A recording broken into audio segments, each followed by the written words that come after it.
Hey guys, it's KJ from the Scariest Movie Ever channel on YouTube, and I want to talk about sleep paralysis. Sleep paralysis itself, just the term, to me is very much kind of a psyop, a psychological operation, in that it doesn't even come close to describing what's really taking place with these victims.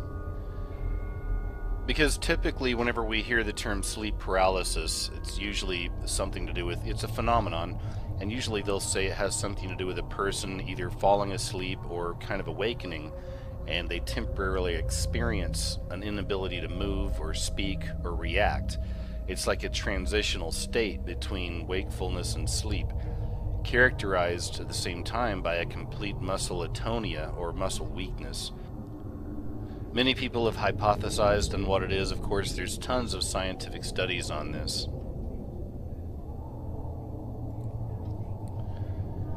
In fact, one hypothesis is that it's all just a result from disrupted REM sleep, rapid eye movement sleep, which normally induces complete muscle atonia to prevent sleepers from acting out their dreams.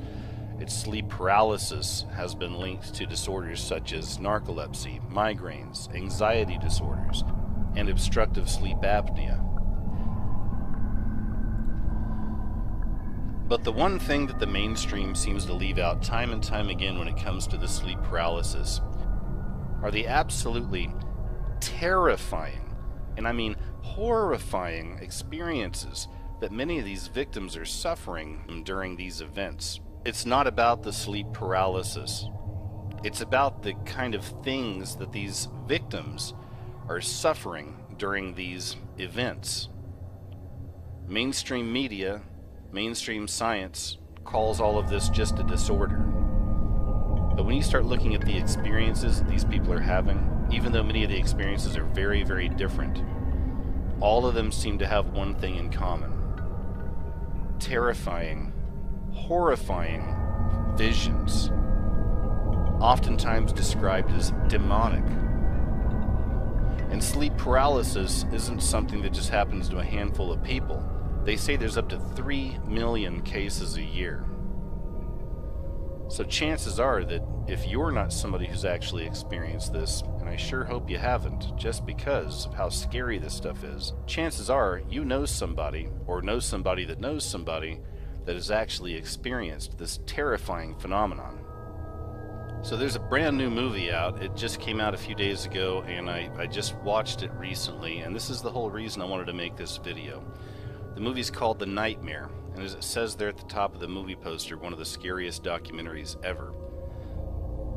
And I have to say, I've seen a lot of movies. Many of you know I'm an ex-film student, and I worked in LA for a long time, and in Hollywood and different areas, but this is by far the scariest documentary I've ever seen in my life. In fact, it was so scary, and again, I don't get scared very easy, but it was so scary that as I was turning off the lights the other night to the house and heading to the room, I was kind of jogging a little bit just so the darkness didn't catch up to me. And I haven't been that way in a very, very long time, so this movie had an impact on me.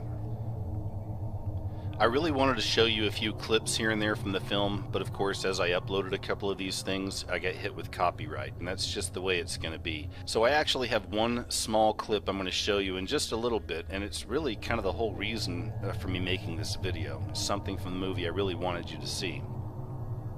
But before I get there, I have to say this whole sleep paralysis thing, man, absolutely fascinating stuff. Also, again, very scary, very terrifying. And if you're dealing with these kind of things right now, my heart goes out to you. And hopefully after this video, you'll find a way that maybe you can deal with these things.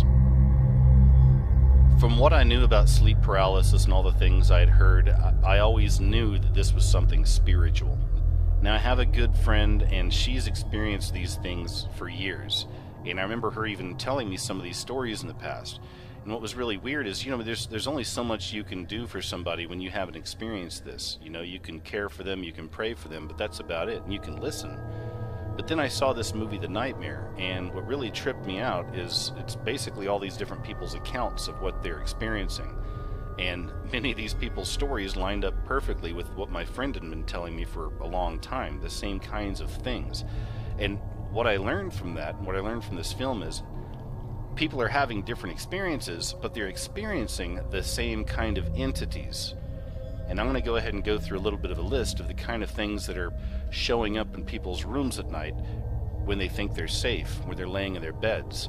And then suddenly they wake up, they're frozen in place, they can't move, they can't scream, they can't do anything, and they basically have to watch these things in their room and watch these things take place.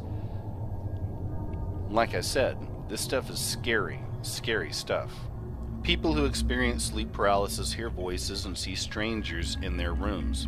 That's a very basic explanation of what's going on here. I want to take a look at some of these strangers they see in their room. As I said, when you start listening to people's accounts, not just from this film, but just doing your own research, you'll start to find that all these different people are encountering the same kind of handful of these entities. So you've heard of the shadow people, right? We've heard of the shadow people. I've done a few videos on shadow people. I've got footage that I've put out there before of these shadow people, but this is kind of a different kind of a shadow person. These are shadow people that once again are in your bedroom with you. They're described as fully formed beings, like it looks like human type bodies, but made out of pure darkness, walking around in your room while you're frozen stiff on the bed and watching it. Oftentimes people say this is accompanied with a very negative vibration or a very evil energy. Another character that a lot of these people who experience this phenomenon say that they see in their rooms, oftentimes accompanied by a couple of different shadow people, is the Hat Man. The Hat Man has been described by many people that experience this sleep paralysis as well. And of course there's also the gray aliens. Okay, now once again, when you start listening to these people's accounts, you'll see that time and time again a lot of people are experiencing the gray aliens. Now, you know, we've heard about this, and there's plenty of movies out there about this, about people's real life experiences, but it's the whole alien abduction phenomenon, right? Well, that also ties in to the sleep paralysis, to these events. And of course, there's also the incubus and the succubus. There's the sex demon. Many people, both male and female, say they've actually had what feels like sexual experiences with these entities. Then there's also just the straight up in-your-face demon, right? Or demonic-looking entity with the horns and the fangs and all that stuff, right? Just exactly what we expect to see when we see a demon. These things pop up time and time again in these accounts. Another very common experience is when people actually have a little black cat on their chest at night. Or even right here, sleep paralysis and a demon rabbit cat thing. I've definitely seen a lot of these stories again with the cat showing up, but without giving away too much. And again, I would highly suggest you watch this movie. It is scary, but it's based on real events. It's based on things that are happening to real people. But easily one of the scariest moments in that movie has to do with one of these black cat sightings sitting on somebody's chest. Then the real question becomes, you know, is it an actual kind of entity in the shape of a cat, or is it another entity somewhere in the room making you see that cat? I'll leave you with that. But the point of the matter is that these black cats show up time and time again on people's chests. They're also very symbolic of little demons on people's chests. It's the black cat or the demon on the person's chest. Right? It's the black cat or the demon on someone's chest. Then another very common sighting is what they call the old hag, the scary old lady in the room. And on that note, I want to show you something. I want to show you how all these different images I show you, all these different experiences these people have, these things are played out in film and movies, and the old hag is a good example. I'll show you a few examples of the old hag in other media that you've seen.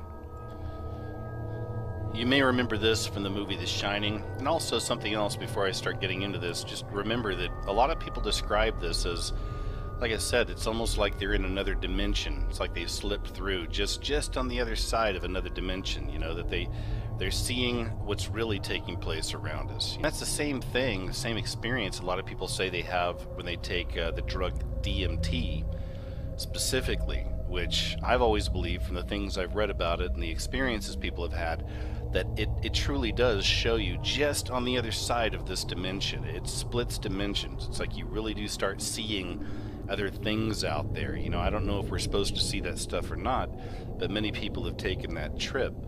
And then we get back to these, night terrors or whatever, and it's these people aren't on drugs. They thought they were laying down to go to sleep, and next thing you know, they're instantly kind of transported into this bit of a dimensional shift, a lot of them describe it as, to where they see these things playing out in front of them. They can even interact with these things at times. Imagine experiencing something like this and being frozen in your bed, unable to move or scream. So that being said, I want to get back to this and show you that oftentimes you'll see a lot of these things played out in our culture. And as I said, there's recorded up to 3 million cases of this worldwide every year. So these things have been with us for a very long time. And I am one of the people who definitely believe all of this is demonic. As I've said before, you'll see it in movies when people ask the devil what his name is. He always says he goes by many names. It's because it does. It's the devil and his fallen angels, and they're all here, and I do believe they all go by different names. They're shapeshifters. They can come in different forms. And I believe these people experiencing these night terrors, unfortunately, are on the front lines of that experience. But anyway, back to The Shining. You may remember this right here. Jack Nicholson had met this attractive lady here in the hotel, and then next thing you know, she turns into the old hag, right? And this was kind of another one of those waking dreams, it seemed like, right? Like he was walking through and then he experienced this in the real. Like he wasn't asleep or anything, he was very much awake, and then he had the old hag come out and kind of chase him down. And then you may have seen some of these Insidious movies, and these are from a man named James Wan. And James Wan has done, I think he did the first Saw, and he's done a bunch of other kind of horror films. He's definitely a big name in that community. But in a few of his movies, he always brings back the old hag. You'll see this scary old lady, and again, she's been in, like I said, a few of his movies that aren't even associated with one another, but he'll bring in the old hag. And this is another scene from Insidious you've probably seen, but once again, he was dealing with that scary kind of demon guy. And this whole movie as well had to do with kind of that waking dream, parallel dimensions, having to deal with these other demonic dimensions that are just outside of ours. And once again, the idea of this sleep paralysis, or this kind of bending into these other demonic dimensions, plays out in another fairly new movie called It Follows. And many of you know I have a background in horror and things like this from many years ago, so I'll still watch some scary movies from time to time to see what's out there. I gotta tell you right now that It Follows is by far one of the best horror films I have seen in years. It's not about blood and guts and people being chained down in basements and tortured, so much of that kind of stuff. This movie is really smart and really, really scary, but just in kind of a fun, interesting way. But at the same time, it's exposing another one of these realities about what these people are experiencing, this kind of almost waking dream. But I bring up It Follows because once again in this film, we find the old hag once again. The general idea of this film, it's very interesting. But it's that people are passing on these spirits through sex with each other. So if you've got this thing on you from somebody else, it follows you. And it comes in different shapes and forms. It can look like a man, a woman, a child, but it never stops following you. And it wants to get you. It wants to touch you and kill you in all these different ways. Very scary stuff. So I thought it was interesting that one of the manifestations of essentially what is this demonic spirit, right, that is passed through sex, which takes us back to the incubus and the succubus even, and they even mention that in the movie. But I thought it was interesting because once again we have a manifestation of the old hag. And this kind of goes back to the whole idea of the kind of cat on the chest idea, right? But this right here is from a Stephen King movie, an old one called Cat's Eye. And there's this little troll that's wearing a jester's hat, and its whole mission is to creep up on this little child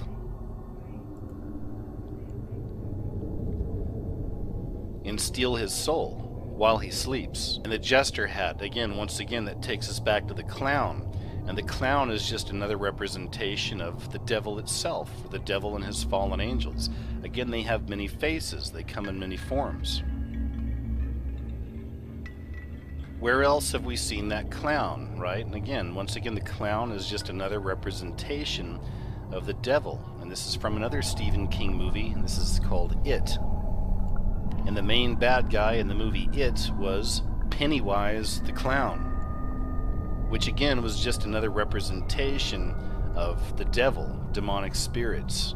In the movie, of course, they say he's a giant spider from space, but I think we get what they're really trying to say here. And then we find time and time again a lot of these cases with these little so-called alien greys. Now, I've done a lot of videos on these, a lot of you have done videos on these. I certainly don't believe they're space aliens from another galaxy or whatever. We've been psyoped, we've been conditioned for a really long time through things like Ancient Aliens and even David Icke and people like that, these are all space aliens. But as I said, I've done videos on these, other people have done videos on these. I always associate these back to the fallen angels, the devil and his fallen angels. It's all part of that great big deception. If you're not familiar with that subject, I have a whole playlist on my channel called Alien Demon Deception, so please check that out. And as I said, if you really pay attention, you'll see that time and time again, we're told these same stories. We're shown the same idea, that these are evil, demonic spirits that come to us in our sleep or in a semi-sleep state. A Nightmare on Elm Street was all about that. And another really good example of this playing out in our films is from a movie called Donnie Darko, one of my personal favorite films, because there's so much going on here that's symbolic. It's a very, very deep movie, but once again, this is Frank the Bunny, and this is the entity that haunts our main character in kind of his waking reality, waking dream. And that kind of takes us back to the Hat Man and the Shadow People. Now, the Hat Man, we've seen that's very iconic. We've seen that played out in many different ways. Back to the Men in Black, and this goes beyond, once again, those movies. The movies came after. There really was a Men in Black. And to this day, there's people that say they have these Men in Black sightings. And these Men in Black in particular, especially the ones people are seeing in their rooms at night, have nothing to do with government agencies or anything. Typically these things are a little off. They're not exactly human. But I want to go beyond those things and talk about the Shadow People.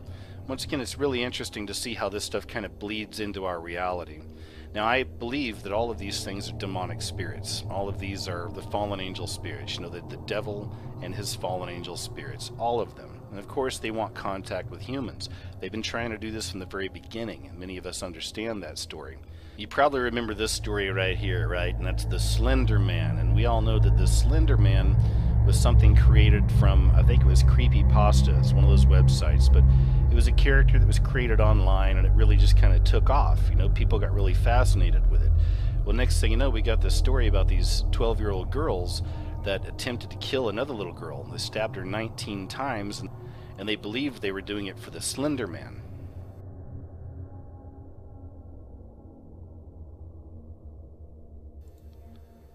So here we have these two little girls who are so convinced that this thing exists, they're willing to kill another human being so that they can actually meet it. That is demonic. That is demonically inspired. I know people want to debate and argue and say, yeah, but it was just a created character. These kids are nuts. Nah. No. They invited this thing in. This Slender Man is nothing more than another shadow person or another gray alien or another incubus or a succubus. It's just another form of one of those entities. And these young ladies believed in it and gave it so much power they were willing to kill for it. And that brings me to the Charlie Charlie challenge. You've probably heard about this. This is another one of those big internet challenges that mainly a lot of children are getting involved with. And it's trying to call up this demon, right? They perform this little ritual and they're trying to call up this demon. And again, the mainstream, most people say, oh, it's just, it's dumb. Kids are just having some fun. You can see this right here. This is from the Young Turks. I don't know if you're subbed to the Young Turks or if you watch these people. Please don't. It's such garbage. These people they're just another part of that whole, they're a part of the left side of that false left-right paradigm. Everything you get is going to be filtered through a so-called, quote, liberal lens, okay? You're not going to get a lot of truth from the Young Turks, but even right here, they're mocking the whole Charlie Charlie story. Oh, okay, whatever, right? Superstition, huh? What's that kind of blind thinking that's allowing these kind of entities into people's lives? Remember, all of these things, it's the fallen angel spirits, it's the devil and the fallen angels, you can call them the demonic interdimensionals, whatever names you want to put on these things. But this is what this is. These things want contact with you. They want contact with us human beings. They want in. They want us to let them in. So now you've literally got this little game. It's almost like a Ouija board, and we know those aren't good for us either, right? So now you have this game where you literally have children inviting these things in. And if you think, oh, no, kids are smarter than that. They don't fall for stuff like this. Oh, really?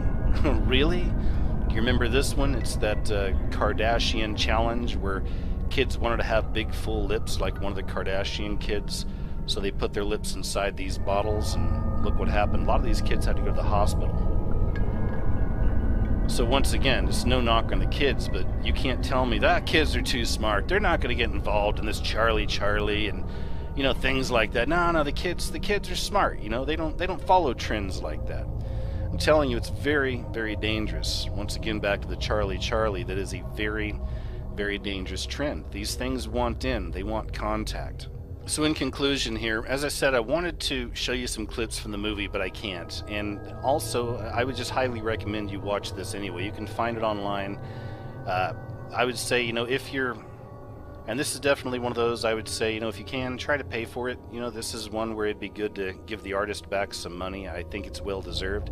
Because this movie is going to help out a lot of people, I believe, in a way that many people aren't expecting. The clips I was wanting to pull from here are the clips from people that were atheists or didn't even believe in God in the first place, and then they started having these experiences and it changed their lives.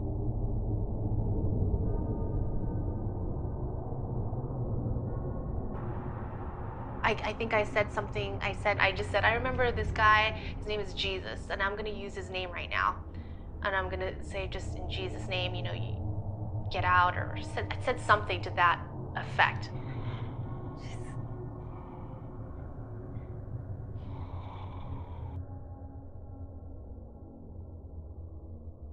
It's happening to me, that evil presence just left, gone. Some lady a long time ago told me I should marry a Christian man, and I just laughed in her face. Anyways, I learned very late in my life that the name of Jesus has power.